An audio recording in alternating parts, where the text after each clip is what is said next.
Mummy कधी कधी ना मला एक प्रश्न पडतो. प्रश्न पडतो? कसला प्रश्न पडतो? नाही म्हणजे मी तुझी मुलगी असून तू माझ्याशी इतकी खडूस वागतेस, भविष्यात तुझी कोण सून आली तर तिच्याशी तू किती खडूस वागशील?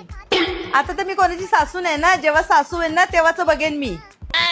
अगं नाही तरी पण इमॅजिन कर तू आता एक सासू आहेस, हवं तर थोड्या वेळासाठी मी सून बनते, तर तू तुझ्या सुनेशी कशी वागशील सांग बरं. लाज नाही वाटत? इथं सासू कपड्यांच्या घड्या घालते आणि महाराणी सारखी आडवी पडले, नीट उठून बस. आणि काय ग, तुझ्या घरच्यांनी काही शिकवले नाही का कसं राहायचं ते? हे कपडे घालतेस, ती घरभर फिरतेस, ही पहिली ओढणी घे डोक्यावर.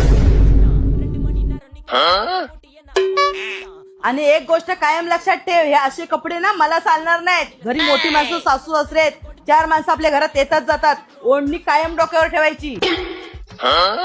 बेशर्माची तर हद्दच पार केली. सासू इथं सोप्यावर बसले, तिच्या बरोबरीला बसलेस, आज सोप्यावर बसलीस, उद्या माझ्या डोक्यावर बसशील.